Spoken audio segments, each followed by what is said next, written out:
मेरी माँ एक सफेद बाघिन है। मेरे पापा भी एक सफेद बाघ हैं। लेकिन मैं एक छोटा काला बाघ निकला। इससे मेरे पापा इतने गुस्से में आ गए कि उन्होंने मेरी माँ को पूरे 3 दिन की सजा दी। फिर वो एक हफ्ते के लिए बगल वाले काले गुरिल्ला से लड़ने चले गए। फिर भी उन्हें मेरे खानदान का पता नहीं चला। गुस्से में आकर वो घर छोड़कर चले गए। उन्होंने मेरी माँ, मेरे भाई बाघ और मुझे छोड़ दिया। हालांकि मेरे हिसाब से वो भाई बाघ थोड़ा अनाड़ी है। जब मैं सिर्फ 1 महीने का था तो एक दिन मेरी माँ शिकार के लिए बाहर गईं और हमें, मेरे भाई और मुझे, गुफा में खेलते हुए वहीं छोड़ गईं। मेरा भाई खिलौना धीरे धीरे घसीटता हुआ बाहर आया। मुझे नहीं पता था कि एक बड़ा भालू वहां से गुजर रहा है।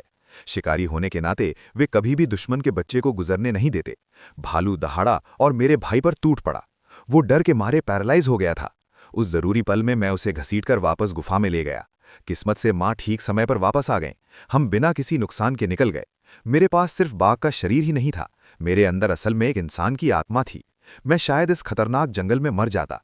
इससे मुझ में खुद को बचाने की बहुत इच्छा हुई। खाने के समय माँ बाघिन हमारे सामने लेट जाती, धीरे से अपना पेट खोलती। पहले तो मैंने मना किया, लेकिन जब माँ का गर्म दूध मेरे पेट में गया तो मेरे पूरे शरीर में एक गर्म करंट फैल गया और मुझे लगा कि मैं फिर से जाग गई हूँ। इसलिए मैं अपने पीछे वाले शरारती छोटे भाई की तुलना में अंडे और चावल को लेकर ज्यादा उत्साहित थी। कई महीनों के विकास के बाद मैंने खुद को दूसरे बाघों से कुछ अलग पाया। पहली बात, मेरी भूख बहुत ज्यादा थी। हमेशा ऐसा लगता था कि मेरा पेट कभी भरा नहीं है। दूसरी बात, मेरा साइज उसी समय पैदा हुए छोटे भाई की तुलना में बहुत तेजी से बढ़ा।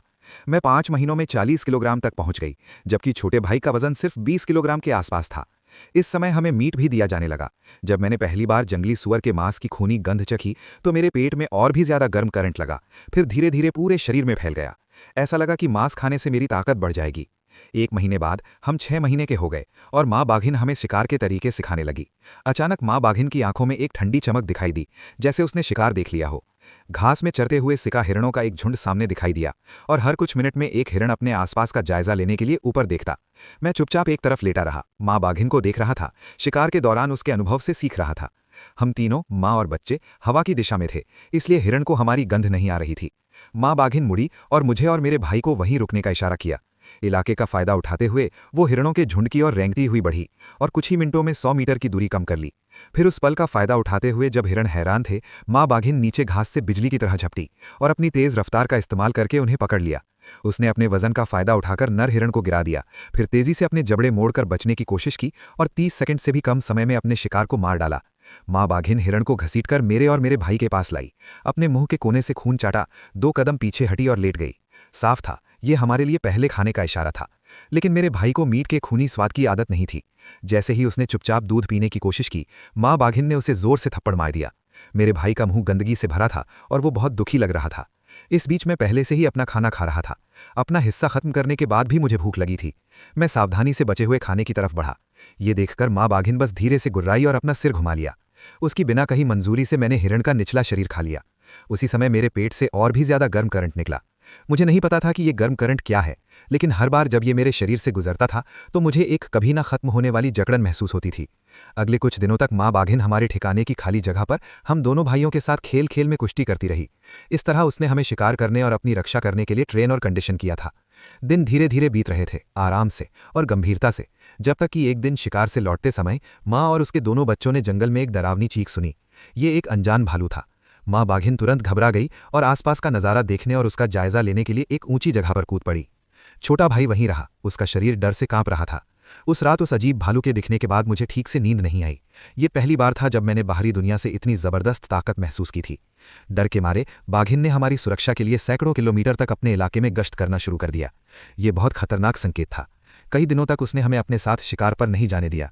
इन गश्तों के दौरान हमने कुछ नहीं सुना या कोई दूसरा अनजान भालू या बाघ नहीं देखा। इससे उसने हमारा भरोसा पूरी तरह छोड़ दिया और वो हमें शिकार पर ले जाने लगी। फिर एक दिन कुछ अजीब हुआ। शिकार के दौरान हमें एक नर भालू मिला, जिसका वजन लगभग 300 किलोग्राम से ज्यादा था, लेकिन उसे पहले ही खा लिया गया था। सिर्फ उसका सिर और कंकाल बचा था। भालू की लाश के पास साफ दिख रहे बड़े बाघ के पंजों के निशानों से ये बात पक्की हो गई। अनजान बाघ की ताकत को देखते हुए माँ बाघिन घबराकर उसे देखने के लिए पास आई। अगर वो इस बड़े नर भालू का शिकार भी करना चाहती तो उसे गंभीर चोटों के साथ भारी कीमत चुकानी पड़ती। हालांकि जांच करने के बाद उसे उस अनजान बाघ पर चोट के कोई निशान नहीं मिले। मेरी रीढ़ की हड्डी में एक सिहरन दौड़ गई। अगर माँ और उसके दोनों बच्चे इस अनजान बाघ से टकरा जाते तो शायद वे जिंदा नहीं बचते। सुरक्षा के लिए माँ बाघिन के पास हमें एक अनजान जंगल में ले जाने के अलावा कोई चारा नहीं था। शायद अनजान बाघिन के दबाव में माँ बाघिन ने हम दोनों से जल्दी करने को कहा, लेकिन जिस बात का हमें सबसे ज्यादा डर था वही सच हुआ। पूरे जंगल में एक जोरदार दहाड़ गूंज उठी। माँ बाघिन ने देर नहीं की और धीरे से। उसके दिल पर बहुत ज्यादा दबाव था। माँ बाघिन को यकीन था कि कोई उसका पीछा कर रहा है, और शायद वो वही भालू था जिसे उसने पहले कभी नहीं देखा था। अब वो बस इतना कर सकती थी कि इस अनजान भालू से जितना हो सके उतनी दूरी बना के रखे। 2 घंटे तक माँ और उसके दोनों बच्चे बिना रुके दौड़ते रहे। जैसे ही वो घने घास के मैदान से निकलकर एक खुली जगह में दिखे, माँ बाघिन ने सबसे पहले रिएक्ट किया। 2-3 मीटर उछलकर उनका रास्ता रोक दिया और जोरदार दहाड़ लगाई। 200-300 मीटर आगे एक शानदार बहुत बड़ा भालू पहले से ही इंतजार कर रहा था। उसके साइज और फर को देखकर लग रहा था कि वो हाल ही में बड़ा हुआ भालू था, जिसका वजन कम से कम 270 किलोग्राम था। हालांकि माँ बाघिन आम मादा साइबेरियन बाघिन से बहुत बड़ी थी, लेकिन उसके पास इतने बड़े भालू से अपने 2 बच्चों को बचाने का कोई मौका नहीं था। उसे कुछ तो करना ही था। माँ बाघिन ने हिचकिचाते हुए उसने धीमी आवाज में गुर्राहट की ताकि दूसरी बाघिन डरकर भाग जाए, लेकिन माँ बाघिन की चेतावनी के सामने भालू बाघ ने न सिर्फ पीछे हटने का कोई संकेत नहीं दिया, बल्कि थोड़ी नरमी दिखाते हुए माँ बाघिन की तरफ कदम दर कदम बढ़ी। ऐसा लग रहा था कि वो पहले उससे बात करना चाहती थी। इस टकराव में 2 बड़े बाघिन, एक मादा और एक भालू, एक दूसरे के आमने सामने थे। माहौल तनावपूर्ण था। मैं घास में छिप गया, लगातार हालात पर नजर रख रहा था, सोच रहा था कि इस रुकावट को कैसे तोड़ा जाए। लेकिन अगले ही पल भालू बाघ ने माँ बाघिन पर जोर से हमला कर दिया। माँ बाघिन ने बिना डरे सीधे हमले का सामना किया। लड़ाई बस कुछ ही पल चली, फिर भालू बाघ में मौका पाकर उसे पकड़ लिया। इतनी जोरदार टक्कर की वजह से माँ बाघिन का बैलेंस तुरंत बिगड़ गया और वो जमीन पर गिर गई। अगर वो जरा भी हिलती तो भालू बाघ के तेज और लंबे दांत तुरंत उसकी गर्दन तोड़ देते। जैसे ही मैं आखिरी बार भागने के लिए खुद को जमीन से ढकने की तैयारी कर रहा था, पास ही लगी घंटी से अचानक एक जोरदार हंसी की आवाज आई।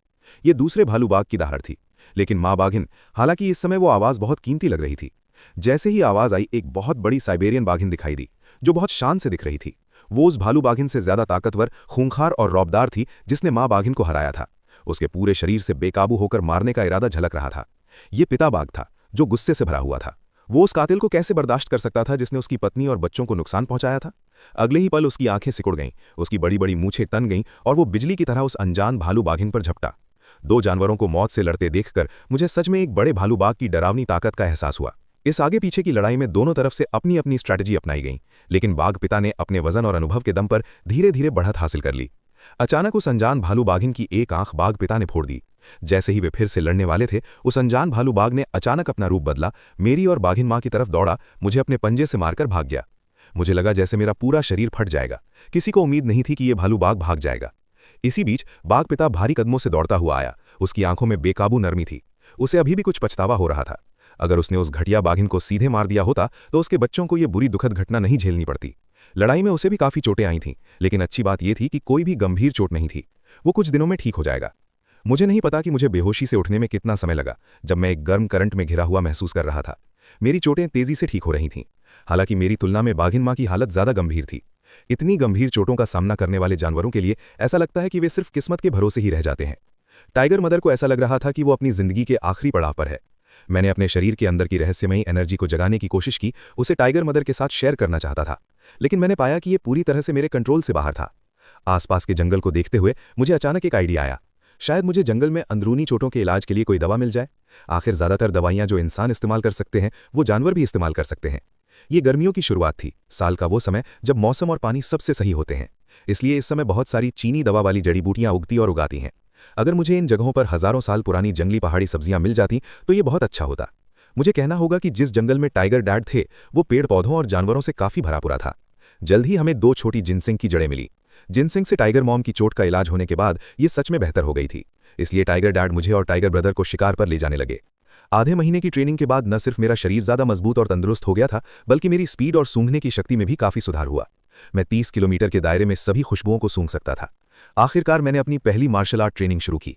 अपने पिता के सिखाए अनुभव के बाद मैंने शिकार के लिए सबसे अच्छी जगहें चुनना शुरू किया। गुफा से 10 किलोमीटर दूर मुझे आखिरकार एक थोड़ी ऊंची पहाड़ी मिली। इस जगह से दूर दूर तक नज़ारा दिखता था, जिससे शिकार की हरकतों को देखना आसान था, और ऊंची घनी घास की वजह से मुझे पहचानना मुश्किल था। मैं घास पर लेट गया। नदी के किनारे छोटे जानवरों की लहरें आ जा रही थीं। आखिर में जब एक दर्जन से ज्यादा जंगली सुअरों का झुंड आया तो मैंने मन बना लिया। जंगली सुअर बहुत ताकतवर होते हैं, और जो बड़े सुअर मुझे डरा सकते थे, उनके अलावा छोटे सुअर तेज होने के बावजूद काबू में किए जा सकते थे। इस झुंड में 3 बड़े सुअर थे। मेरा पहला कदम उन्हें फुसलाकर भगाना था। उस पल का फायदा उठाते हुए जब सुअर आराम कर रहे थे और पानी पी रहे थे, मैं घास से बाहर कूद गया। बड़े सुअरों ने सबसे तेजी से रिएक्ट किया, जबकि छोटे सुअर के बच्चे मेरी दहाड़ से चौंक कर अपने माता पिता से अलग होने लगे। मैंने उनके भागने के रास्ते का पहले ही अंदाजा लगा लिया था। घास से बाहर कूदकर मैं तुरंत बिखरे हुए सुअरों पर झपटा। उन्होंने जल्दी से मुड़कर धोखा देने की कोशिश की, लेकिन मुझे पहले से ही उनके भागने का अंदाजा था। जानवरों पर बनी कई डॉक्यूमेंट्री में मैं इतनी आसान चाल से कैसे धोखा खा सकता था। जैसे ही जंगली सुअर मुड़ा, मैंने मौका पकड़ा और मुझ पर झपटने वाले सुअर के बच्चे को काट लिया। मेरे मुंह में खून भर गया। मैंने उस बेबस शिकार को एक तरफ फेंक दिया और दूसरे भागते हुए सुअर के बच्चों का पीछा करता रहा। कई राउंड के बाद मेरा शिकार कामयाब रहा। पीछा करते समय मैं अपनी मसल्स और हड्डियों में बदलाव महसूस कर सकता था। वे बहुत मजबूत हो गई थीं, मेरी स्पीड काफी बढ़ गई थी और मेरा रिएक्शन टाइम दूसरे जानवरों से कई गुना तेज था। ये बदलाव शायद किसी रहस्यमयी अंदरूनी एनर्जी की वजह से हुए थे। अगर मैं लगातार इस एनर्जी का इस्तेमाल कर पाता, इस रहस्यमयी एनर्जी का इस्तेमाल अपने शरीर को मजबूत बनाने के लिए करते हुए, मुझे पता था कि एक बार जब मैं सच में बड़ा हो जाऊंगा तो मेरे पास जो ताकत और स्पीड होगी वो सोच से भी परे होगी। जैसे ही मैं सुअर के बच्चे को वापस ले जा रहा था, अचानक आगे की झाड़ियों से एक अजीब सी खुशबू आई और वे काफी सारी थीं। फिर कई भूरे भेड़िए बाहर निकल आए। अल्फा वुल्फ मुझसे छोटा था, लेकिन वे बहुत सारे थे, जिनमें कुछ छोटे बच्चे भी थे। मुझे हैरानी हुई कि वे अपने पूरे परिवार को टाइगर के इलाके में क्यों ले जाएंगे, लेकिन मुझे डर नहीं लगा। अल्फा वुल्फ ने चेतावनी के तौर पर आसमान की तरफ दहाड़ा। मैं बच्चों पर ध्यान नहीं देना चाहता था, लेकिन आखिर ये टाइगर के पिता का इलाका था। टाइगर की गहरी दहाड़ सामने खड़े ग्रे वुल्फ के झुंड की तरफ गूंजी। अल्फा वुल्फ ने दहाड़ सुनकर अपने आप थोड़ा डर दिखाया, लेकिन ये देखकर कि मैं अभी भी एक छोटा टाइगर का बच्चा था और मेरे मुंह में शिकार देखकर उसने तुरंत अपना डर छोड़ दिया, अपनी स्कर्ट दिखाई और मुझ पर हमला करने के लिए तैयार दिखा। मुझसे ये बर्दाश्त नहीं हुआ। मैंने दोनों शिकार को जमीन पर रखा, उन्हें एक पंजे से दबाया और फिर नफरत से आगे देखा। ग्रे भेड़ियों की गुस्से भरी निगाहों के नीचे मैंने उन्हें खाना शुरू कर दिया। दो पिगलेट कुछ भी नहीं थे, मैं उन्हें कुछ ही बार में पूरा निगल सकता था, लेकिन मैं ग्रे भेड़ियों के सामने ही उन्हें थोड़ा थोड़ा करके फाड़ने वाला था। उकसावा साफ दिख रहा था। अल्फा भेड़िया साफ तौर पर गुस्सैल हो रहा था। अगर मैंने कुछ नहीं दिया तो उसके कमांड में दूसरे भेड़िए कुछ और साजिश रचने लग सकते थे।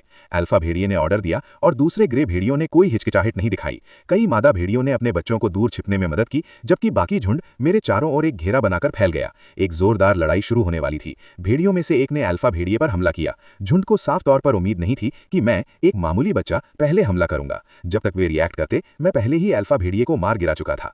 पीछे के भेड़िए मुझे पकड़ रहे थे और मेरे पिछले हिस्से को नोच रहे थे, जिससे मुझे कई चोटें आईं। इस ख्याल ने तुरंत मेरे जानवरों वाले मन को जगा दिया। मैंने एक ग्रे भेड़िए को पकड़ा जिसने मुझ पर हमला किया था और उसकी गर्दन पर जोर से काट लिया। एक झटके में मैंने उसकी गर्दन काट दी। मुझे लगा कि मेरे अंदर बहुत ज्यादा ताकत का एक झोंका आया है, जिससे नुकसान और भी ज्यादा हो गया। भेड़िए डर गए थे। इतना खतरनाक बच्चा पहले कभी नहीं देखा था और भाग गए। मैं गुफा में वापस आया, भेड़िए की लाश जमीन पर फेंकी और अपने माता पिता पर दहाड़ते हुए अपनी तकलीफ बताई। ये सुनकर मेरे पिता उछल पड़े। इस इलाके के मालिक होने के नाते वो बर्दाश्त नहीं कर सकते थे। इलाके और बच्चों पर दूसरे शिकारी हमला कर रहे थे और उन्हें परेशान कर रहे थे। जाते हुए बाघ पिता को देखकर मुझे एक गर्मजोशी और लाड़ प्यार जैसा महसूस हुआ। छोटा बाघ समझ नहीं पा रहा था कि वो इतना खास क्यों है, जबकि वे दोनों बचे थे, और उसे गहरी हार का एहसास हुआ। बाघ पिता लगभग 1 घंटे बाद लौटा और कई भेड़ियों के राजाओं की लाशें लेकर आया। अभी के लिए बाघ पिता की मदद से उन्हें खाने और कपड़ों की कोई चिंता नहीं थी, लेकिन ऐसे अच्छे दिन ज्यादा दिन नहीं रहने वाले थे। साइबेरियन बाघ एक अकेला शिकारी है और सबसे ऊपर राजा है। आज भी हमारी मां, जिन्होंने हमें पाला पोसा, बड़े होने पर हमें अपने इलाके से बाहर निकालने में हिचकिचाती नहीं थीं। जैसे जैसे शाम हुई, टाइगर पिता और मां ने आवाज लगानी शुरू कर दी। आगे एक सांप एक स्नो हेयर का शिकार कर रहा था। आमतौर पर सांप और ग्रे वुल्फ टाइगर के इलाके में नहीं होने चाहिए, लेकिन कुछ ही दिनों में एक के बाद एक उनका सामना हो गया था। क्या दूसरे जंगलों में कुछ बदला है? शायद अब मेरे पापा को अपने इलाके में गश्त करने की याद दिलाने का समय आ गया है। गुफा में वापस आकर टाइगर डैड ने मुझे सांप जैसा फर दिखाया जो मैं लाया था, फिर गुस्से से भर गए। उनका पहले वाला सुस्त अंदाज गायब हो गया और उनकी जगह एक रौबदार आभा आ गई। वो बेसब्री से अपने इलाके का सर्वे करने निकल पड़े। मैं एक पल के लिए हिचकिचाया, फिर उनके पीछे चला गया और थोड़ा थका हुआ छोटा टाइगर भाई भी उनके साथ चलने की कोशिश कर रहा था। टाइगर डैड का इलाका बहुत बड़ा था। इसे पूरा सर्वे करने में कम से कम 10 दिन से आधा महीना लग सकता था। टाइगर डैड को जंगल में आराम से टहलते हुए देखकर उनके शांत चेहरे से एक राजा का असली रूप पता चल रहा था। टाइगर डैड ने एक बड़े पेड़ के तने पर पेशाब से अपने इलाके को मार्क किया और साथ ही घुसपैठियों को चेतावनी दी कि ये जगह उनकी है। वो दोपहर तक अपने इलाके के किनारे किनारे चलते रहे और टाइगर डैड भी थकने लगे थे। जैसे ही उन्हें लेटने और आराम करने के लिए एक छायादार जगह मिली, अचानक सामने से एक जोरदार दहाड़ आई। टाइगर डैड ने ध्यान से सामने देखा। ऐसा लगा जैसे उन्हें कुछ महसूस हो रहा हो।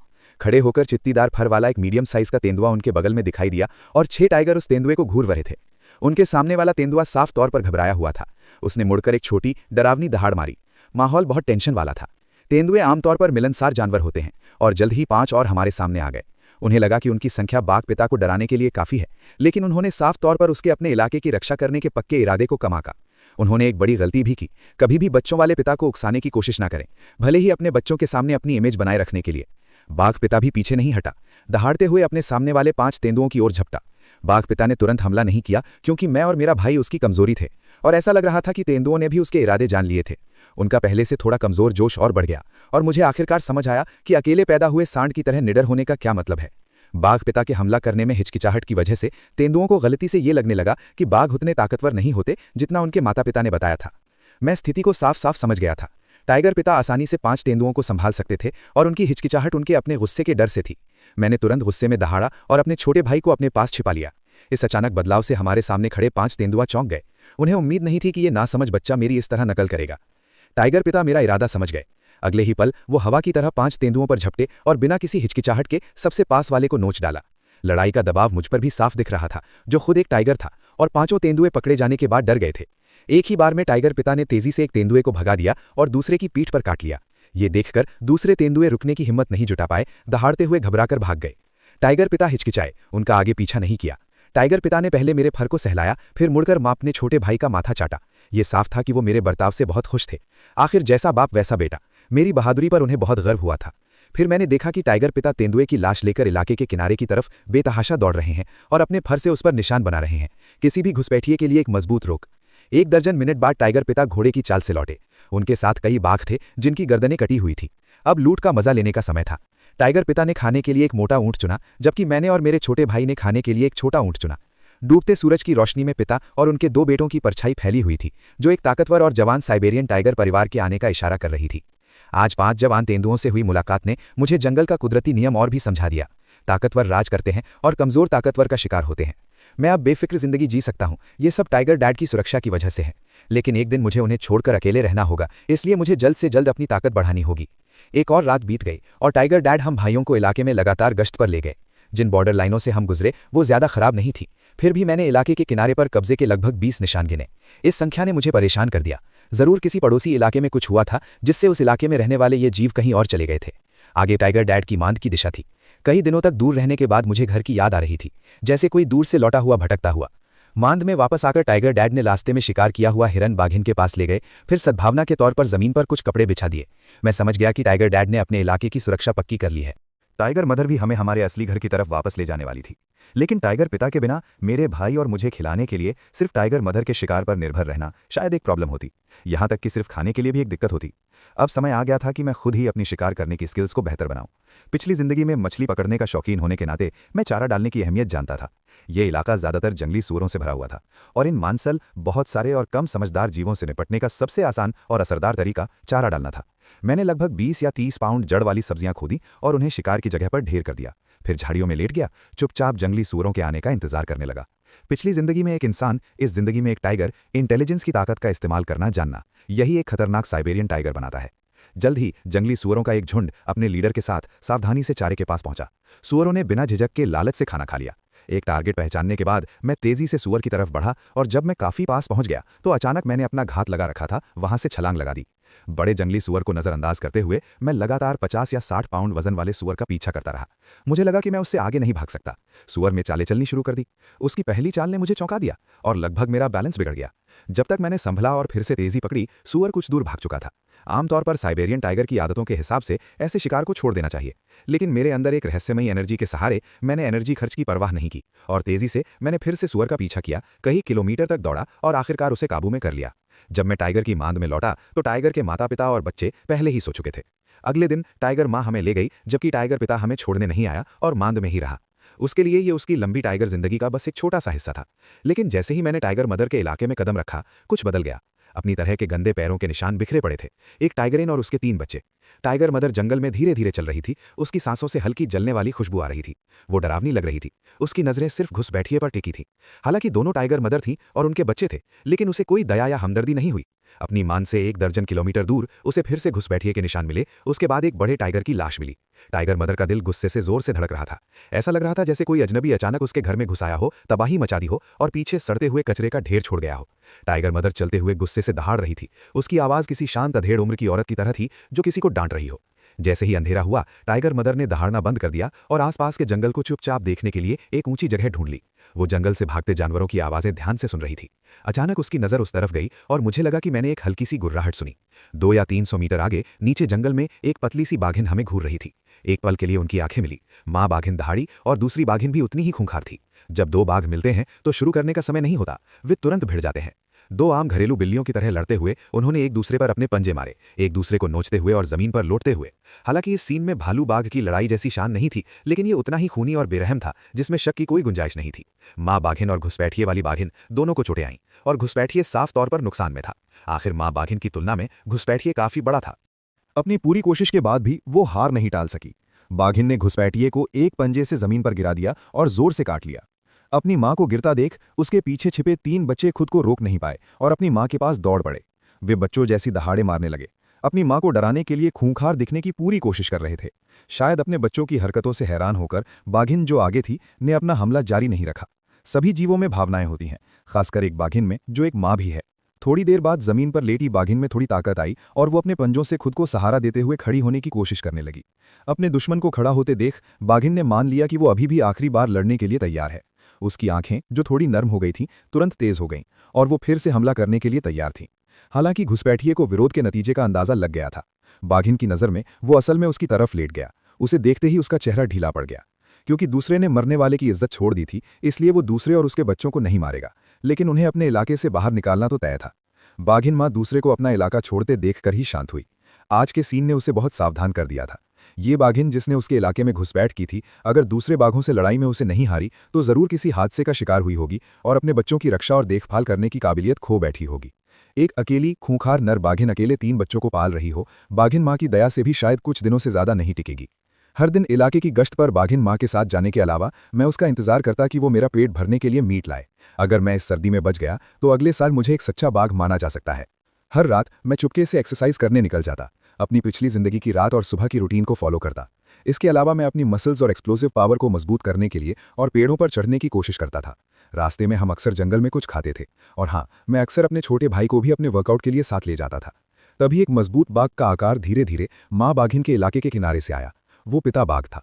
वो माँ बाघिन से मिलने के लिए अपने इलाके का किनारा पार करके आया था।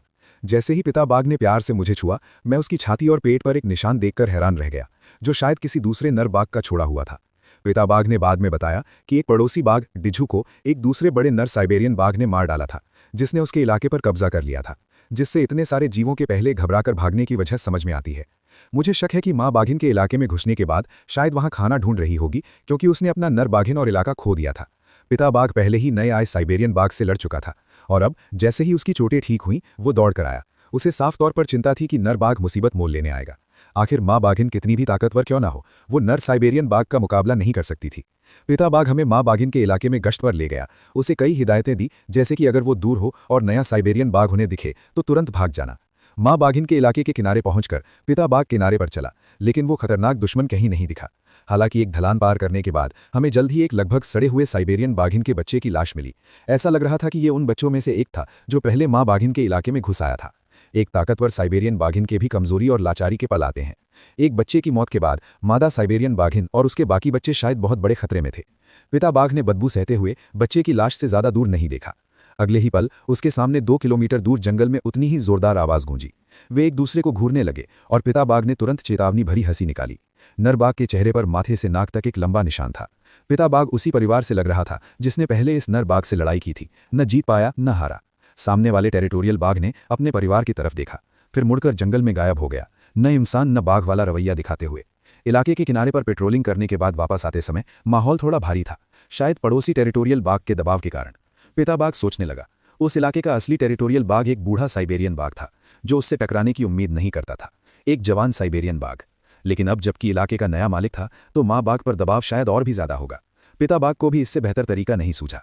आखिर चूंकि बाघ सीधे उनके इलाके में परेशानी खड़ी करने के लिए नहीं आया था, इसलिए हमला करने का कोई कारण नहीं था। हालांकि जैसे ही हम बाघ की मांद के पास पहुंच रहे थे, मुझे दूर घास पर कदमों की आवाज साफ सुनाई दी। मैंने आगे माता पिता बाघ की तरफ देखा। ऐसा लगा कि उन्होंने कुछ नहीं सुना है। मेरे दिमाग में तुरंत एक आइडिया आया।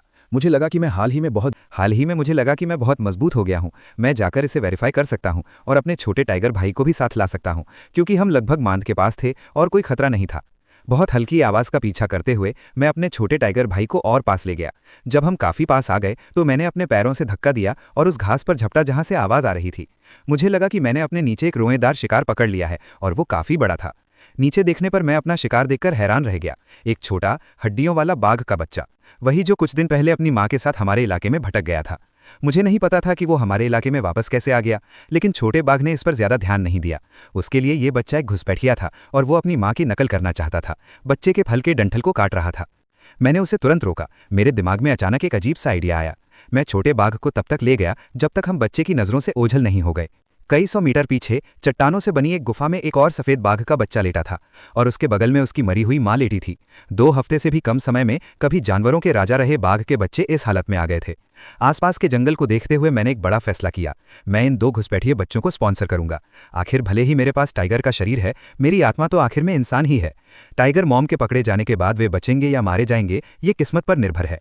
टाइगर ब्रदर मेरी हरकतों से डर गया था। उसे समझ नहीं आ रहा था कि क्या करे, अपने माता पिता को घुसपैठियों के बारे में बताए या नहीं। हालांकि टाइगर स्कूल लौटने के बाद टाइगर ब्रदर ने अपने माता पिता से बात नहीं की। इसके बजाय उसने एक कोना ढूंढा और अकेले में उदास हो गया। उसे समझ नहीं आ रहा था कि उसके बड़े भाई ने घुसपैठियों की मदद क्यों की। टाइगर डैड सुबह होते ही वापस जाने के लिए तैयार हो गए। आखिर उनका अपना इलाका था और उन्हें डर था कि अगर वे ज्यादा देर बाहर रहे तो कुछ हो सकता है। अगले कुछ दिनों में मैंने लगातार प्रैक्टिस की और धीरे धीरे मैं अपने अंदर की रहस्यमयी एनर्जी के साथ मिलकर कुछ बड़े जीवों का अकेले ही सफलतापूर्वक शिकार करने में भी कामयाब हो गया। इसके अलावा मैं अक्सर कुछ जंगली पहाड़ी सब्जियां खाता था और मेरा शरीर मजबूत होने लगा। मुझे लगा कि शिकार और जिंदा रहने के मामले में मुझे अभी भी बहुत कुछ सीखना है। मेरे पास इंसानों जैसी समझ और सोचने का तरीका है, साथ ही साइबेरियन टाइगर जैसा सुपर शरीर भी है। अगर मैं दोनों को मिला दूं तो इंसानी समझ, ताकत और खूंखारपन वाला एक साइबेरियन टाइगर इस पहाड़ी जंगल की चोटी पर खड़ा हो सकता है। इस दौरान जब भी मुझे मौका मिलता, मैं चुपके से उन 2 घुसपैठिए बच्चों को खाना खिला देता था, जिसमें से कुछ उसने खुद पकड़ा था। लेकिन मुझे जो बात परेशान करती थी वो ये थी कि शिकार करने का हुनर माँ से बेटे को मिलता है और इन दोनों बच्चों को आखिरकार शिकार करने का हुनर सीखना ही होगा। इसलिए ऐसा लगा कि ये काम भी मुझे ही करना होगा। हाल ही में शिकार की ट्रेनिंग और 2 अनाथ बच्चों को खाना खिलाना मेरी रोज की जिंदगी में शामिल हो गया। कुछ समय की ट्रेनिंग और शिकार का अनुभव जमा करने के बाद मेरे स्वभाव में एक बड़ा बदलाव आया और मेरा शरीर अब लगभग माँ टाइगर जितना बड़ा हो गया था। ठीक इसी वजह से मुझे अपने साथ हो रहे गलत बर्ताव ज्यादा साफ दिखने लगा। न सिर्फ माँ टाइगर मेरे लिए हर बार कम खाना लाती थी, बल्कि शिकार करते समय मुझे कभी कभी डांट भी पड़ती थी। कभी कभी तो मैं चेतावनी के तौर पर 2 जोरदार दहाड़ भी निकालता था। मैं समझ गया कि टाइगर की माँ मेरे साथ एक बड़े बच्चे जैसा बर्ताव करने लगी थी। आखिर जैसे जैसे टाइगर बड़ा होता है, उसकी इलाके पर कब्जा करने की आदत धीरे धीरे मजबूत होती जाती है और उसकी भूख में अचानक बढ़ोतरी ने टाइगर की माँ को खतरा महसूस करवाया था। हालांकि मैं अपनी माँ को छोड़कर अकेले रहने के लिए अभी बड़ा नहीं हूँ, लेकिन मुझ में पहले से ही इलाके और चीज़ों के लिए उनसे मुकाबला करने की आदत है। इसलिए मेरी माँ का मेरे प्रति रवैया और खराब होता जा रहा है। शायद इस सर्दी के बाद वो मुझे बेरहमी से भगा देगी। ये कुदरती नियम है जिसे साइबेरियन टाइगर लाखों सालों से अपने जिंदा रहने के लिए बनाए हुए हैं। अगर मैं अपने पिता के इलाके में शिकार करने भी जाता हूं तो मुझे पहले उनकी मंजूरी और रिहाई चाहिए, नहीं तो मैं एक घुसपैठिया हूं और अगर मैं अपना बेटा भी हूं तो भी मेरे पिता मुझ पर कभी रहम नहीं करेंगे। मेरे पिता से हमसे मिलने का समय तेजी से आ रहा है और मैं इस बार इस बारे में उनसे बात करने का प्लान कर रहा हूं। आखिर मेरी माँ के इलाके में बहुत कम छोटे शिकार बचे हैं, इसलिए जब भी मैं अकेले शिकार करने जाता हूं तो हमेशा टाइगर की मान से 30 किलोमीटर दूर जाता हूं। अचानक खतरा आ गया। जैसे ही मैं एक मूस की लाश को घसीटते हुए वापस आ रहा था, रास्ते में बिखरे खून की महक हवा में फैल गई। एक बड़ा काला भालू जिसकी महक से खिंचा चला आया मेरे पीछे भागा और इत्तेफाक से ये वही था जिसे मेरे पापा ने पीटा था। ये ऐसी चीज नहीं है जिससे मैं अभी पंगा ले सकता, लेकिन जिस खाने को मैंने घंटों तक ढूंढा था उसे देखकर मैं सच में उसे इतनी आसानी से नहीं छोड़ सकता था। जैसे ही काला भालू पास आया, मैंने जल्दी से अपना शिकार छोड़ दिया और जिस तरफ से भालू आ रहा था उस तरफ दहाड़ा। शायद वो मेरी बाघ जैसी दहाड़ से डर गया था और मेरे साइज के साथ जो एक बड़े बाघ के करीब है, काला भालू सच में वहीं रुक गया। लेकिन मैंने एक बहुत बड़ी गलती की। मैंने बिना किसी हिचकिचाहट के काले भालू को अपने पीछे आने दिया। उसे डराने की कोशिश करते हुए मैं अपने शिकार को मुंह में दबाए चलता रहा। इससे भालू की जिज्ञासा बढ़ गई। आखिर साइबेरियन टाइगर काले भालू से बहुत कम डरते हैं, खासकर जब वे अपने इलाके में शिकार करते हैं। ये देखकर भालू ने अंदाजा लगाया कि उसके सामने वाला साइबेरियन टाइगर थोड़ा डरा हुआ था, शायद एक जवान आदमी। इतने बड़े शिकार का सामना करते हुए भालू आखिरकार उसके पास आ गया। मैंने पीछे मुड़कर देखा और ठिठक गया। किसी वजह से भालू, जो कुछ देर पहले डरा हुआ था, खड़ा हो गया और मुझ पर चिल्लाया, एक साफ उकसावा। मैंने अपने शिकार को छोड़ दिया और बिना किसी हिचकिचाहट के वापस दहाड़ा, एक ऐसा इशारा जिसने प्लाजा के भविष्य को खतरे में डाल दिया। लेकिन इससे भालू का शक और पक्का हो गया कि मैं एक जवान, कम अनुभवी साइबेरियन टाइगर हूं। उसके लिए ये एक सुनहरा मौका था और मैं निडर था। जैसे ही मैंने काले भालू पर झपट्टा मारा, मेरी मांसपेशियों ने तुरंत जबरदस्त ताकत दिखाई। हालांकि मैं उसका पेट काटने में कामयाब रहा, लेकिन मैंने उसके पंजे से भी वार किया। मुझे चोट नहीं लगी, लेकिन दर्द ने भालू की नसों को और उत्तेजित कर दिया, जिससे उसकी लड़ने की आदत खुल गई। मैं लगातार बचता रहा, अपने फायदों का इस्तेमाल करके जितना हो सके उतना नुकसान पहुंचाने की कोशिश करता रहा। लेकिन इस काले जीव का डिफेंस बहुत ज्यादा था। अपनी चोटों को नजरअंदाज करते हुए मैंने भालू पर वार करना शुरू कर दिया।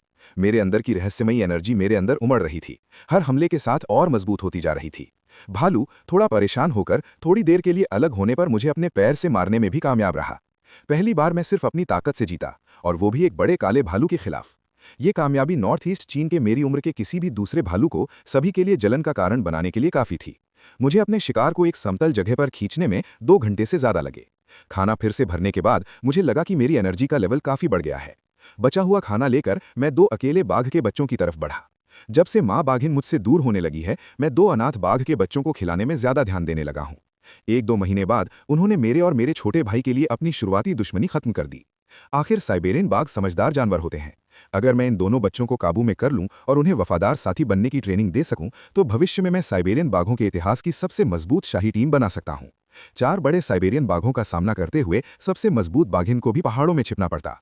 अपना खाना घसीटते हुए मैं उस गुफा में पहुंचा जहां दोनों बच्चे छुपे हुए थे। इस बार मैंने खाना नीचे रख दिया, लेकिन तुरंत नहीं गया। मैंने बच्चों को परखने का प्लान बनाया था। अगर वे दुश्मनी करते रहे तो शायद मैं उन्हें नहीं रखूंगा। मैंने जानबूझकर अपनी चोटों का फायदा उठाकर बस इसी पल के लिए मजाक किया। अगर दोनों बच्चे हमला भी करते तो मैं उनसे आसानी से निपट सकता था। जब दोनों बाघिन के बच्चों ने गुफा के दरवाजे पर खाना और पास में मेरा घायल शरीर देखा, तो वे तुरंत खाना छोड़कर मेरी ओर दौड़े और घबराकर गुर्राने लगे। अनाथ बच्चों में से एक मेरे जख्म चाट रहा था।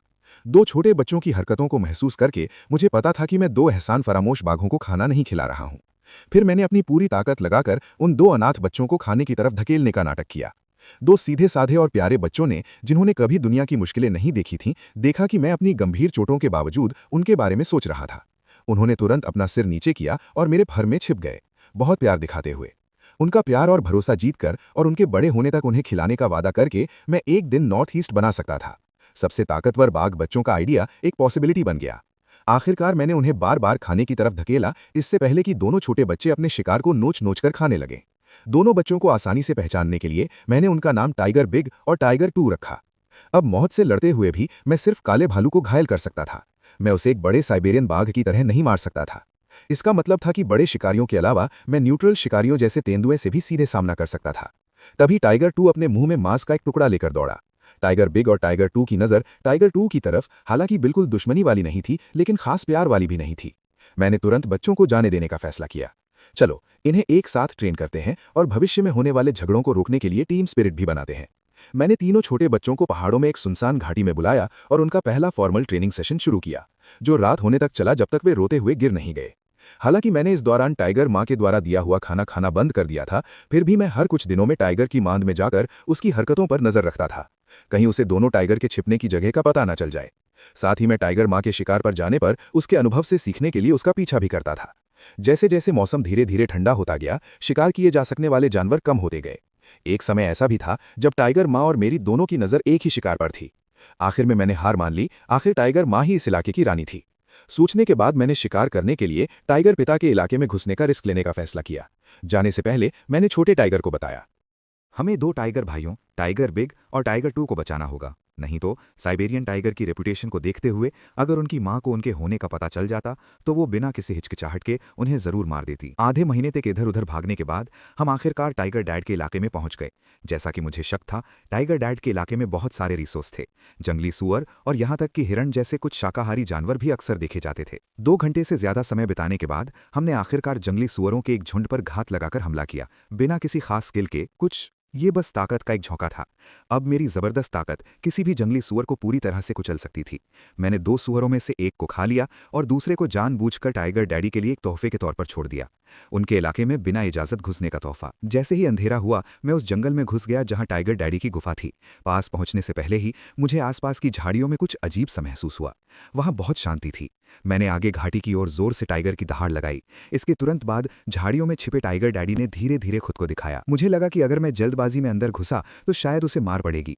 आखिर मैं अब एक टाइगर हूं और मैं पहले से ही टाइगर डैडी के लिए एक तरह का खतरा हूं। शायद ये महक थी। जानी पहचानी महक ने टाइगर पिता को हैरान कर दिया। 1-2 महीने बाद बच्चा लगभग बड़े साइज का हो गया था। सबसे समझदार पिता भी कुछ देर के लिए कंफ्यूज हो जाता। मैंने उसकी आंखों में घबराहट साफ देखी और आह भरी।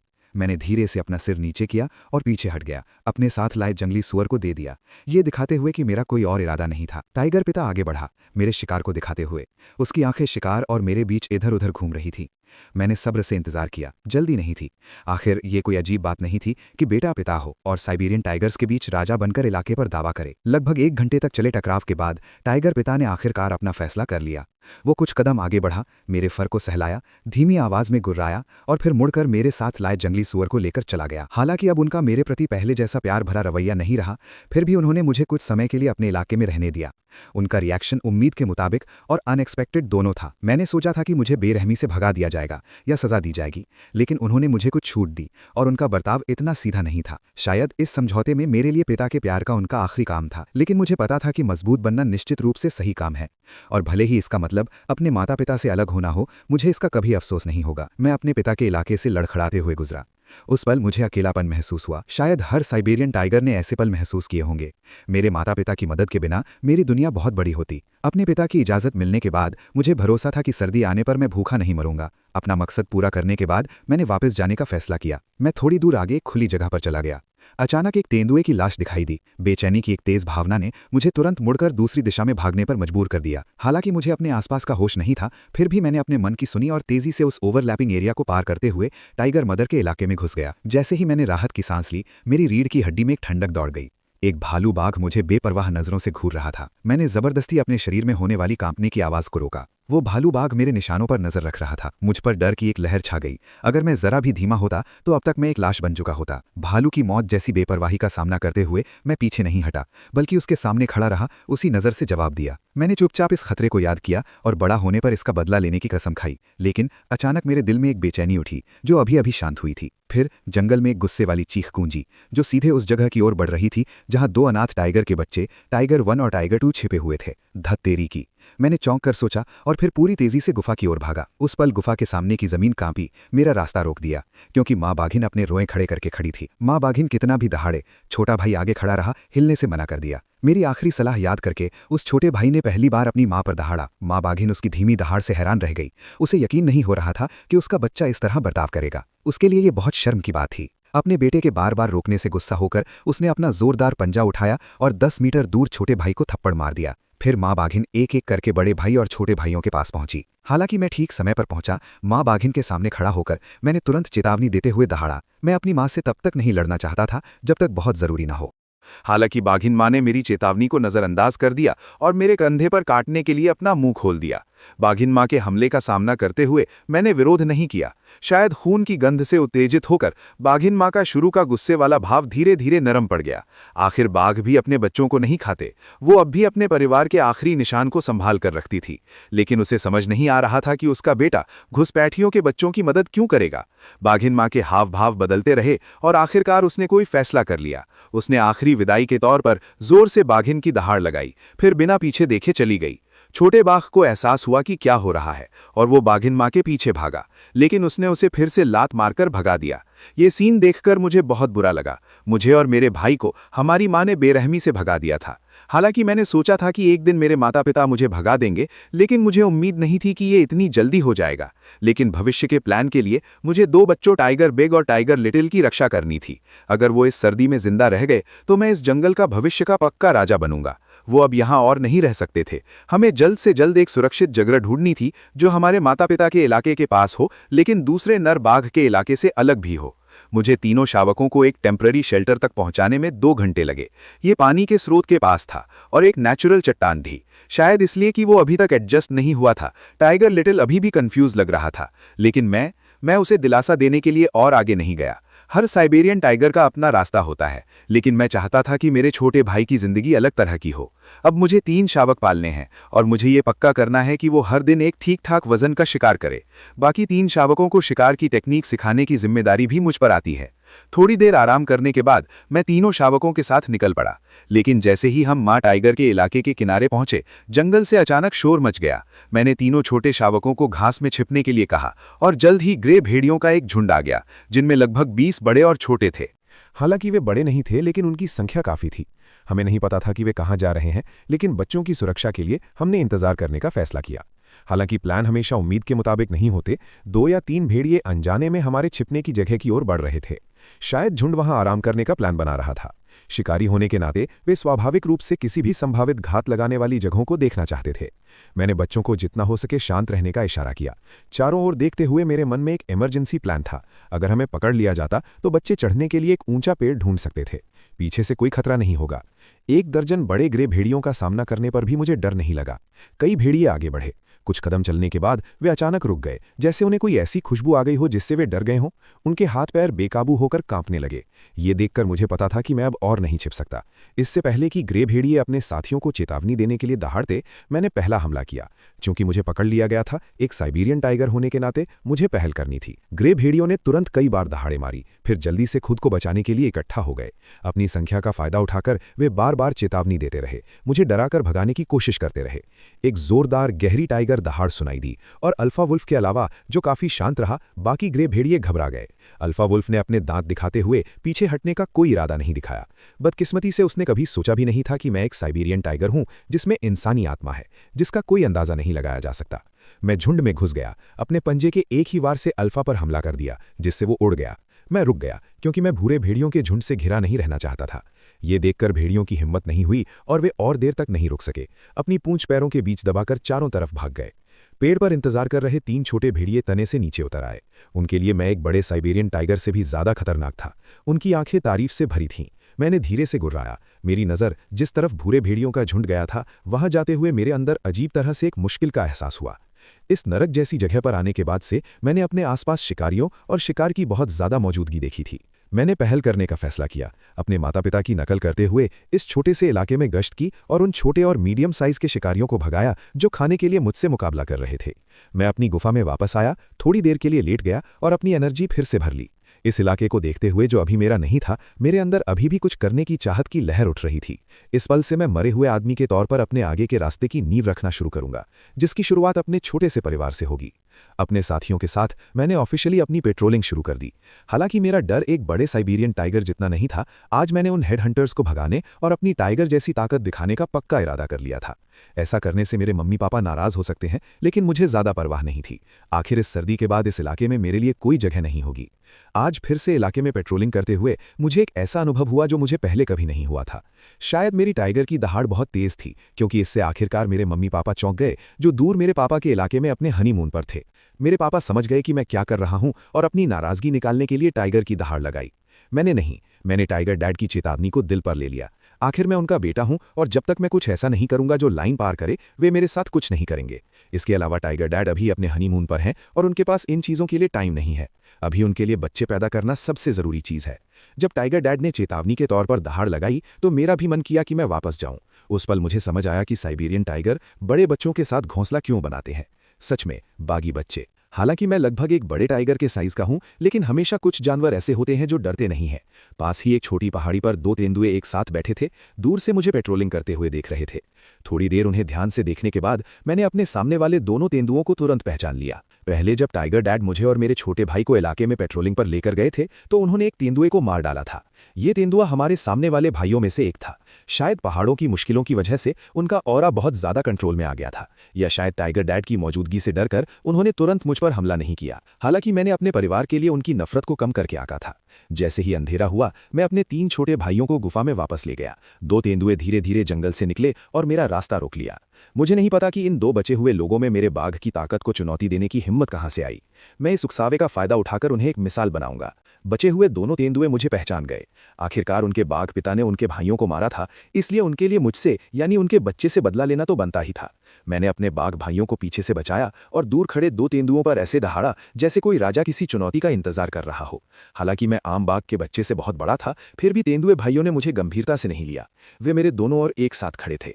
लड़ाई होने वाली थी। आसपास के जंगल में कई बचे हुए देख रहे थे। इस लड़ाई में मुझे राजा बनने का अपना रास्ता पक्का करने के लिए तेंदुए भाइयों को जबरदस्त ताकत से हराना था। पहला कदम तेंदुए भाइयों का सामना करना था। घिरा हुआ मैंने पहला हमला किया। महीनों के जिंदा रहने के अनुभव के बाद तेंदुए भाई और भी ज्यादा तालमेल बिठाने लगे थे। जब मैं एक पर हमला करता तो दूसरा हमला कर देता। जब मुझे बचाव के लिए मुड़ना पड़ता तो दूसरा तेंदुआ भी दूसरी तरफ से उसी तरह हमला करता। मुझे अपने शरीर पर चर्बी की मोटी परत का डर नहीं था। एक तेंदुए के काटने से भी मेरी आंतें नहीं फटती, लेकिन अगर मैं किसी तेंदुए को काटने का मौका पकड़ता तो ये जानलेवा होता। इसलिए मैंने अपनी सारी एनर्जी अपने सामने वाले तेंदुए पर लगा दी। हालांकि मेरी अभी की स्पीड किसी तेंदुए के मुकाबले कुछ भी नहीं थी। हर बार जब मैं तेंदुए को काटने ही वाला था तो वो चकमा दे देता, लेकिन मैंने जल्दी ही उसका मुकाबला करने का एक तरीका ढूंढ लिया। मैंने आगे वाले तेंदुए का लगातार पीछा करने का नाटक किया, बस एक दिखावा। जब पीछे वाला तेंदुआ हमला करने के लिए मेरे पास आया तो मैं अचानक मुड़ा और काट लिया। हालांकि तेंदुए की रीढ़ की हड्डी सख्त और कमजोर थी, लेकिन एक बड़ी मादा साइबेरियन बाघिन के काटने जितनी भयानक ताकत ने उसे तुरंत 2 टुकड़ों में तोड़ दिया। दूसरा तेंदुआ अपने भाई के बुरी तरह गिरने से डरकर घबरा गया और भाग गया। उसके मन में लाल बालों वाला बाघ का बच्चा इतना खूंखार नहीं होना चाहिए। मेरे पीछे के 3 बच्चों की सुरक्षा के लिए मैंने पीछा करना जारी नहीं रखा। मुझे विश्वास है कि आज की लड़ाई उन देखने वालों को दिखा देगी, बाघों ने मेरी ताकत पहचान ली थी। अब बड़े साइबेरियन बाघों के अलावा किसी में भी मुझसे आमने सामने लड़ने की हिम्मत नहीं थी। इस छोटी सी बात को सुलझाने के बाद मैं अपने 3 छोटे बाघ बच्चों को अपनी गश्त पर ले गया। तभी मुझे हवा में एक जानी पहचानी खुशबू आई। दूर पहाड़ी की तरफ देखने पर पिता बाघ फिर से दिखाई दिया। इस बार उसने मुझ पर कोई आवाज नहीं की, बस उसकी गहरी शानदार आंखें मुझे दूर से देख रही थीं, जैसे कुछ बता रही हों, शायद पहचान रही हों। हालांकि जैसे ही मैं जंगल के किनारे पर था, माँ बाघिन के इलाके में घुसने ही वाला था, पास के जंगल से एक और भालू बाघिन की दहाड़ गूंजी। ये बिल्कुल अनजान थी। कुछ मिनट बाद जंगल की दूसरी तरफ से एक और भालू और बाघिन की दहाड़ सुनाई दी। एक दूसरा अनजान बड़ा भालू और बाघिन दिखाई दिया। मेरा दिल तनाव और बेचैनी से जोर से धड़कने लगा। तभी दूर से एक जानी पहचानी और भी गहरी बाघिन की दहाड़ गूंजी।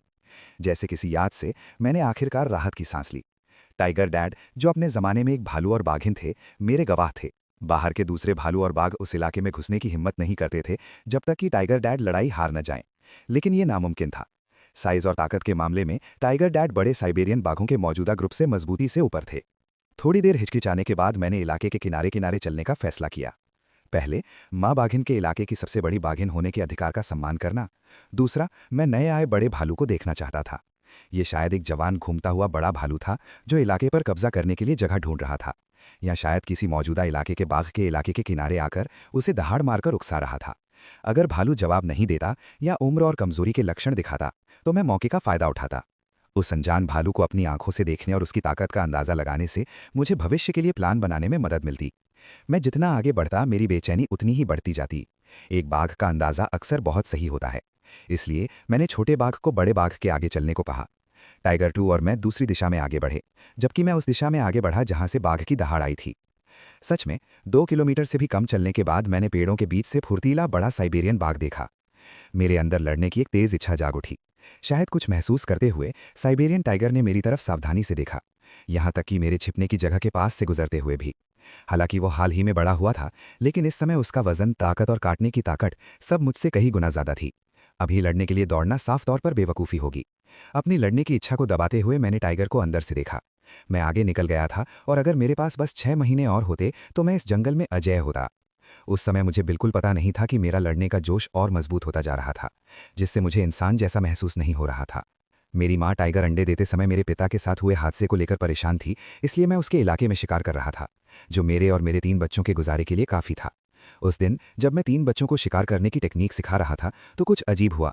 जिस इलाके में 3 साइबेरियन टाइगर के इलाके एक दूसरे से मिलते थे, वहां जंगल में लहरों वाली दहाड़ें गूंज रही थीं। दहाड़ें गुस्से से भरी थीं, और मेरी तेज सुनने की शक्ति की वजह से मैंने दूसरी हल्की आवाज़ें भी सुनी। मुझे तुरंत एहसास हुआ कि 2 भालू और बाघिन लड़ रहे हैं। मैं तुरंत अलर्ट हो गया और तेजी से दौड़ा। मैं बहुत एक्साइटेड था। मैंने ऐसा सीन पहले कभी नहीं देखा। इलाके के लिए लड़ाई। आज इस मजे में शामिल होने और अपनी सोच को बड़ा करने का सही मौका था। वो 10 किलोमीटर से ज्यादा भागा और एक ऊंची जगह से वो लड़ाई को साफ देख सकता था। टाइगर की डरावनी दहाड़ सुनकर पास के जंगल के जानवर भाग गए। उनमें से एक नया बड़ा साइबेरियन टाइगर था जिसे हमने पहले देखा था, और दूसरा पिता टाइगर नहीं था बल्कि एक बड़ा टाइगर था जो हमेशा उसके साथ पड़ोस के इलाके में शांति से रहता था। शायद इस भटकते हुए टाइगर ने पिता टाइगर को देखा था और तुलना करने और जज करने के बाद इस लोकल टाइगर को चुनौती देने का फैसला किया जो पिता टाइगर से कमजोर लग रहा था। दोनों बाघ इंसानों की तरह खड़े थे। उनके पिछले पैर उन्हें सहारा दे रहे थे और वे एक दूसरे के शरीर के ऊपरी हिस्से को अपने पंजों से खरोंच रहे थे। जल्द ही दोनों खून से लथपथ हो गए। बाद में सिर्फ पंजों से एक दूसरे को खरोंचना उनके शाही अंदाज को दिखाने के लिए काफी नहीं रहा। दोनों भालू और बाघों ने अपना जबरदस्त हमला फिर से शुरू कर दिया। उनके लड़ने का तरीका बेरहमी से भरा था। साइबेरियन बाघों में ये आमतौर पर सबसे क्रूर और खूंखार होता था। किसी भी तरफ से कभी सच में हार नहीं मानी या हार नहीं मानी। जैसे ही रात हुई, दोनों भालू और बाघ अपनी शुरुआती आपसी हमलों को झेलने के बाद अब एक भयानक लड़ाई में उलझ गए। जो भी पहले हार मानेगा और कमजोरी दिखाएगा उसे जानलेवा झटका लगेगा। वे ये भी जानते थे कि आसपास के जंगल शिकारियों से भरे हुए हैं और दूसरे की हार देखकर उनका दबदबा और मजबूत हो जाएगा। हालांकि दोनों घायल थे, किसी भी शिकारी ने उन्हें कम नहीं आंका। इसके बजाय उन्होंने हैरानी दिखाई। लगभग आधे घंटे के बाद इलाके का बाघ जोर नहीं झेल पाया और उसके अगले पैर में चोट लगने से और भी ज्यादा थोड़ा डगमगाया। हालांकि उसने जल्दी ही खुद को सुधार लिया, लेकिन उसके दुश्मन ने मौके का फायदा उठाया।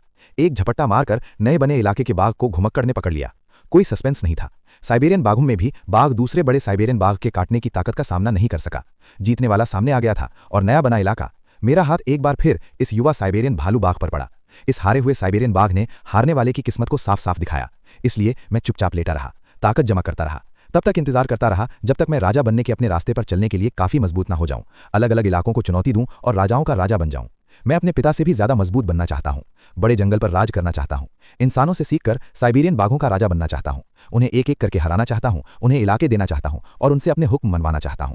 जैसे जैसे तीनों बच्चे बड़े होते हैं, उनकी भूख काफी बढ़ जाती है और मुझ पर शिकार करने का दबाव बढ़ता जा रहा है। हम चारों की जरूरतों को पूरा करने के लिए मुझे जल्दी से अपना इलाका बनाना होगा। अपनी मां का इलाका छोड़ने के बाद मैं ज्यादा सावधान हो गया, क्योंकि मेरे पिता के अलावा इस इलाके में 2 और अनजान भालू बाघ हैं। उनसे मिलना पक्का जानलेवा होगा। और किस्मत में लिखा था, जैसे ही मुझे कुछ देर के लिए आराम करने की जगह मिली, पीछे जंगल से एक बड़े भालू बाघ के कदमों की आवाज आई। मुझे हैरानी हुई कि क्या ये बड़ा भालू बाघ वही है जिसे मेरे पिता ने पहले अंधा कर दिया था। मुझे लगा कि अंधे बाघ के कुछ और ही इरादे हैं। मैं तुरंत एक ऊंची जगह पर कूद गया और बाघ के इलाके की तरफ देखा। पक्का ये अंधा बाघ ही था, लेकिन उसका बर्ताव अजीब था। वो अपने मुंह में एक भालू बाघ का सिर लिए हुए था जो अभी तक सड़ा नहीं था, और वो पिता बाघ और नए इलाके वाले बाघ के इलाके के किनारे की तरफ बढ़ रहा था। मुझे न सिर्फ तसल्ली हुई बल्कि चिंता भी हुई। डर था कि मेरा पिछला अंदाजा धीरे धीरे सच हो रहा है। अगर ये भालू बाघ का सिर पिता बाघ के इलाके में आ गया तो नतीजे सोच से भी परे होंगे। उस पल मेरे मन में एक डरावना ख्याल आया। क्या ऐसा हो सकता है कि अंधा बाघ जानबूझकर ये परेशानी खड़ी कर रहा हो ताकि पिता बाघ और युवा भालू बाघ के बीच झगड़ा हो? भले ही पड़ोस का युवा भालू बाघ पिता बाघ को ना हरा पाए, फिर भी वो अपने युवा शरीर से उसे कुछ चोटें तो पहुंचा ही सकता था, और फिर अंधा बाघ उस पर हमला करने का मौका ढूंढ लेगा। इस अंदाजे से मेरे रोंगटे खड़े हो गए। मैंने अपनी पिछली जिंदगी में जानवरों पर बनी बहुत सारी डॉक्यूमेंट्री देखी थी। मुझे यकीन नहीं हो रहा था कि एक साइबेरियन बाघ दूसरे बाघ को अपना शिकार बनाने की साजिश कर सकता है। अपने शक को पक्का करने के लिए मैंने चुपके से दूर से अंधे बाघ का पीछा किया। मैं बेबस होकर देखता रहा जब अंधा बाघ पिता बाघ के इलाके में घुसा। करीब 10 मिनट बाद वो बाहर नहीं निकला। भालू बाघ का सिर गायब था और शायद वो पिता बाघ के इलाके में जंगल में कहीं था। मैं सोच सकता था कि अगर गश्ती कर रहे पिता बाघ को यह पता चल गया तो आसपास के इलाकों के 2 बाघों के बीच झगड़ा जरूर शुरू हो जाएगा। लेकिन मैं सीधे पिता टाइगर को नहीं बता सकता था कि अंधा टाइगर जिम्मेदार है। मैं उसके खिलाफ साजिश करते हुए नहीं देख सकता था।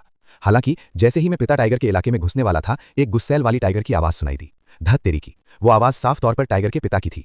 मैंने स्पीड बढ़ाई और पूरी स्पीड से भागा। हमें टाइगर डैड को पास के इलाके में जाने से रोकना होगा। उसे बिल्कुल भी तमीज नहीं है। इस गार्ड के साथ हमारे इलाके में घुसना ये एक हमला है। टाइगर किंग की शान को तोड़ा नहीं जा सकता। उन गुस्से भरी दहाड़ों से पता चल रहा था कि टाइगर डैड कितने गुस्से में थे। अगर मैं अभी जल्दबाजी में उनके पास गया तो मैं उनका पहला निशाना बन सकता हूं। आखिर हमारे बाप बेटे का रिश्ता पहले जैसा करीबी नहीं रहा। हमें टाइगर डैड और उस जवान भालू बाघ के बीच सीधी टक्कर से बचने की कोशिश करनी चाहिए। लेकिन इससे भी ज्यादा मुझे उस अंधे बाघ की चालाकी और होशियारी ने हैरान किया। ये एक साइबेरियन बाघ के बस की बात नहीं थी। क्या ऐसा हो सकता है कि दूसरे बाघ में भी मेरी तरह इंसानी रूह हो? इस समय टाइगर डैड एक बारूद के ढेर की तरह थे, जिसका फ्यूज अंधा बाघ था और आग पास के इलाके का जवान भालू बाघ था। टाइगर डैड पास के इलाके के किनारे की ओर खतरनाक तरीके से चले। वो गुस्से से भरे हुए थे। छोटा भालू बाघ अपने जंगल में गश्त कर रहा था, अपनी जगह बताने और घुसपैठियों को रोकने के लिए पेड़ों पर अपना यूरिन स्प्रे कर रहा था। लेकिन अगले ही पल एक डरावने बाघ की दहाड़ उसके इलाके में गूंज उठी। नया मालिक तुरंत अपना एक्साइटमेंट भूल गया। एक भालू बाघ उसके दरवाजे पर दस्तक देने आया था और खुलेआम दहाड़ मारकर उसे बुला रहा था। वो जिसने अभी अभी एक भालू बाघ को हराया था, ये कैसे बर्दाश्त कर सकता था? बाघ पिता को लगातार दूसरे के इलाके में आते देख मैं बेचैन हो गया। मैं अब और इंतजार नहीं कर सकता था। जब बाघ पिता छोटे भालू बाघ के इलाके में घुसा तो मैंने बाकी सब बातों को नजरअंदाज करके पास के जंगल से बाघ की दहाड़ लगाई, जो माँ बाघ की दहाड़ की नकल थी। ऐसा लगा कि बाघ पिता ने दूर से ही इसे सुन लिया और दहाड़ से जवाब दिया। बाघ पिता को वहीं रुका हुआ देखकर मैंने राहत की सांस ली। मुश्किल मौकों पर बाघिन की तरफ से अच्छा कहना ही सबसे अच्छा हथियार था। बाघ पिता जो हैरान था, उसने देखा कि ये मैं ही हूं और उसकी शांत भावनाएं फिर से हिंसक हो गईं। लेकिन अचानक जब मैं बाघ पिता के पास दौड़ा, जैसे ही मुझे याद आने वाला था कि मैंने क्या देखा था, मैं बाघ पिता के अचानक थप्पड़ से चौंक गया। फिर एक बिना छुपे चेतावनी देने वाली बाघ की दहाड़ मेरी ओर आई। बाघ पिता गुस्से में था। मुझे लगता है कि यह बाघ माँ की दहाड़ की नकल करने की वजह से था कि मैं आगे बढ़ा और वापस दहाड़ कर बाघ पिता को आगे आने वाले खतरे का इशारा किया। लेकिन जैसे ही मैंने बोलना खत्म किया, सामने वाले जंगल की गहराई में माहौल तुरंत तनावपूर्ण हो गया। हालांकि मेरे और बाघ पिता के बीच कुछ दूरी थी, लेकिन ये एक पारिवारिक मामला था। जैसे ही युवा भालू बाघ पास आया, बाघ पिता ने फिर भी बिना किसी हिचकिचाहट के मुझे अपने पीछे छिपा लिया। दोनों भालू बाघ एक दूसरे को घूर रहे थे। उनकी पीली आंखों की खतरनाक रोशनी और तेज होती जा रही थी। मेरी नज़र जंगल में घूम रही थी। मेरा अंदर का एहसास मुझे बता रहा था कि अंधा बाघ, जो इस योजना का मास्टरमाइंड है, किसी कोने से देख रहा है। कुछ सेकंड बाद दोनों भालू बाघ एक साथ एक दूसरे की तरफ तेजी से बढ़े। बाघ पिता, जो लड़ाई के मैदान का अनुभवी था, जैसा कि उम्मीद थी, उसने अपने कमजोर पंजे से एकदम सही दूरी से थप्पड़ मारा। ठीक उसी समय जब छोटा भालू बाघ उस पर झपटा, छोटे भालू बाघ ने पूरी थप्पड़ की ताकत झेली। उसकी आंखों में डर और बेचैनी की एक चमक थी। उसने अपना थोड़ा चक्करदार सिर हिलाया, अपनी पोजीशन ठीक की और एक बार फिर नए जोश के साथ बाघ पिता पर हमला किया। लेकिन पहली बार की तरह बाघ पिता ने अपने अनुभव का फायदा उठाते हुए उसे फिर से थप्पड़ मारा। बाघ पिता की छोटे भालू बाघ के साथ नजदीकी ने उसे बहुत बेइज्जती महसूस कराई। उसके दोनों हमलों का एक दूसरे ने बिल्कुल भी ध्यान नहीं दिया। उसके चेहरे पर एक थप्पड़ पड़ा जिससे उसे बहुत दर्द हुआ। छोटा भालू बाघ अब और बर्दाश्त नहीं कर सका, खतरनाक और गुस्से में दहाड़ने लगा। वो थोड़ी दूर आगे पीछे टहल रहा था। ऐसा लग रहा था कि वो हमला करने के लिए सबसे अच्छा एंगल और मौका ढूंढ रहा है। तभी मैंने 2 किलोमीटर दूर एक चट्टान पर अंधे बाघ की आकृति देखी जो चुपचाप सब कुछ देख रहा था। उसने देखा कि बाघ पिता और छोटे भालू बाघ की आंखें मिल गईं। वो बीच बचाव करना चाहता था, लेकिन उसे चिंता थी कि कहीं मामला और बिगड़ न जाए। बाघ पिता भी पीछे नहीं हट रहा था। वो हमला करने का मौका ढूंढ रहा था। उसका लड़ाई का अनुभव छोटे भालू बाघ से कहीं ज्यादा था, जो अभी नौसिखिया था। बाघ पिता आगे बढ़ा और छोटे बाघ पर झपटने का मौका पकड़ा। उसकी उछलती हुई आकृति एक काले बादल की तरह थी, जिसने तुरंत छोटे बाघ के सिर को ढक लिया। जब बाघ पिता ने उसे नीचे दबाया, उसके जबड़े में कसकर बंद थे। तभी छोटे बाघ को बाघ पिता का असली डर महसूस हुआ। उसकी आंखों में डर उसी पर लगभग सच हो गया था। पीछे मुड़कर देखता हूं तो अगर वो आज अपनी जान बचाकर भाग पाता तो शायद जिंदगी भर अपने पिता के इलाके में कभी कदम नहीं रखता। थोड़ी देर की लड़ाई के बाद पिता बाघ के दांत युवा बाघ के शरीर से निकल गए और फिर उसने दूसरे के कान की तरफ एक जोरदार दहाड़ मारी। डराने का सबसे जबरदस्त तरीका। पिता बाघ ने भी हारने वाले को नहीं मारा। ऐसा लग रहा था कि ये मर्दों की लड़ाई में एक बिना कहे समझौता था। ग्लेव वाला बाघ बहुत पहले गायब हो गया था, लेकिन मुझे नहीं पता था कि जैसे ही पिता बाघ और मैं वहां से गए, वो चुपचाप फिर से आ गया। जमीन पर बचे हुए बाघ के खून को चाट रहा था। उसने इलाके का जायजा लिया और पाया कि जमीन पर बिखरा खून युवा बाघ का था। उसकी आमतौर पर शांत आंखों में नफरत की एक झलक दिखाई दी। उसने उस फर को सूंघा जो पिता बाघ ने अपने इलाके में छोड़ा था, और उसकी बची हुई आंख में नजर और ज्यादा ठंडी होती गई। 3 महीने तेजी से बीत गए। इस दौरान छोटा बाघ कभी कभी अपने इलाके के किनारे पर आता और जल्दी से अपने पेशाब से उसे मार्क करता। ये छोटा भालू बाघ अभी भी चुपके से अपने इलाके के किनारे पर आता है और अपना पेशाब स्प्रे करता है। अब उसकी गंध काफी तेज है, जो अजीब है। अगर भालू बाघ अब अपने इलाके को पेशाब से मार्क नहीं करता है तो सिर्फ एक ही संभावना है। अचानक इस विचार ने मुझे चौंका दिया, खासकर ये देखते हुए कि पहले एक आंख वाले बाघ ने क्या किया था, जिससे मेरी बेचैनी और बढ़ गई थी। इस खोज के बाद मैं सावधानी से इलाके में और अंदर गया। कई दर्जन किलोमीटर के दायरे में मैंने 2 या 3 अलग अलग जगहों को सूंघा जहां इलाके के निशान होने चाहिए थे, लेकिन वे सभी गायब हो गए थे। जरूर कुछ अनजान हुआ होगा, इसलिए मैंने छोटे बाघ के इलाके के बीच की जांच करने का फैसला किया। हालांकि मैंने जो देखा उसने मेरी समझ को चकनाचूर कर दिया। जैसे ही मैं छोटे बाघ की मांद के पास पहुंचा, मैंने रास्ते में कई जानवरों की लाशें देखीं। हालांकि साइबेरियन बाघ के इलाके में जानवरों की लाशें कोई अजीब बात नहीं थी, लेकिन उनकी इतनी ज्यादा संख्या देखकर मेरे रोंगटे खड़े हो गए। ये सभी जानवरों का कत्लेआम था, बिना सोचे समझे। मैं जल्दी से एक ऊंची चट्टान पर चढ़ा और आसपास देखा।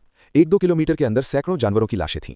हर लाश को ध्यान से देखने पर मुझे पता चला कि ज्यादातर जानवरों को गले पर एक ही बार में जानलेवा काटने से मारा गया था। जंगली सुअर जैसे मीडियम से बड़े जानवरों की भी सर्वाइकल वर्टिब्रा टूट गई थी। सबसे डरावनी बात यह थी कि इन जानवरों के शरीर खोखले लग रहे थे, सिर्फ फर और हड्डियां बची थीं।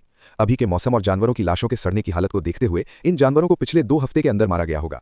लेकिन मुझे सबसे ज्यादा डर इस बात का है कि इतनी बड़ी घटना हुई और न सिर्फ मुझे, जो इलाके के किनारे पर रहता था, कुछ गड़बड़ नहीं लगी, बल्कि मेरे अनुभवी माता पिता भी कुछ अजीब नहीं देख पाए। अपनी जांच पड़ताल में मुझे बहुत ज्यादा प्रेशर महसूस हुआ। आसपास के पहाड़ और जंगल एक बहुत बड़े जानवर की तरह थे। इस इलाके को देखते हुए माहौल बहुत शांत था। जंगल के पक्षी भी यहाँ रुकना नहीं चाहते थे। बहुत ज्यादा साइकोलॉजिकल प्रेशर में मैं धीरे धीरे टाइगर की मांद के पास पहुंचा। मांद से 2 या 300 मीटर के अंदर मुझे हवा में एक अजीब सी महक आई। एक जवान टाइगर की जानी पहचानी महक थी, दूसरे टाइगर की एक अजीब महक थी और खून की बहुत तेज तीखी महक थी। मैं आगे अंधेरे में चला गया, जहां एक हल्की रोशनी दिखाई दी। मैंने बाघ की मांद का सीन साफ देखा। एक मनमोहक फूल जिसके सिरे पर से खून की बहुत ज्यादा बदबू आ रही थी। एक छोटा सा लाल फल बहुत ही मनमोहक खुशबू दे रहा था। फिर भी यही मुझे असली डर लगा। यहीं पर इस पौधे ने जड़ें जमाई थीं। अनगिनत जड़ें उस जवान बाघ के मांस और हड्डियों में धसी हुई थीं, तड़प रही थीं और पोषक तत्व ऊपर की ओर खींच रही थीं। जो मैंने देखा वो बहुत अजीब था, मेरी समझ से भी परे था। एक झटके में मैंने फिर से वही मनमोहक खुशबू सूंघी और अनजाने में एक कदम आगे बढ़ा दिया। फिर मेरे सामने सब कुछ बदल गया। ऊंची इमारतें, चकाचौंध करने वाली रोशनियां, ऐसे सीन जिन्हें मैं बाघ के रूप में अपने दूसरे जन्म के बाद से लगभग भूल ही गया था, फिर से सामने आ गए। मैंने अपने शरीर की ओर देखा। मेरे कभी मोटे बाघ के पंजे अब 5 इंसानी उंगलियों में बदल गए थे। अचानक मुझे शांति और अपनेपन का एहसास हुआ। मैं आगे बढ़कर उनका अभिवादन करना चाहता था, पूछना चाहता था कि क्या वे एक दूसरे को जानते हैं। लेकिन अचानक मेरे मन में एक बेचैनी कौन थी, जिसने मुझे वहीं रोक दिया। फिर मुझे एक तेज दर्द महसूस हुआ। जब मैंने दोबारा आंखें खोली तो मेरे सामने का सीन नहीं बदला था। मेरा शरीर अभी भी एक साइबेरियन टाइगर का था, यहां तक कि मेरे पंजे भी नहीं बदले थे, और वो लाल पौधा मेरे शरीर में जड़ें जमाने की कोशिश कर रहा था। अब वो उस फर को तोड़कर बाहर आ गया था जहां टाइगर के पंजे थे, जिससे अंदर का खून दिखने लगा था। ऊपर देखने पर मैंने देखा कि वो छोटा जीव जो टाइगर की मांद के सामने कोने में हल्का दर्द कर रहा था, अब एक भयानक लाश बन गया था, बिल्कुल गुफा के बाहर के जानवरों की तरह। ये समझते हुए कि क्या हुआ था, मैंने अपने टाइगर के पंजों से उस डरावने पौधे की जड़ों को फाड़ने की कोशिश की, लेकिन हैरानी की बात है कि मैं उन्हें तोड़ नहीं पाया।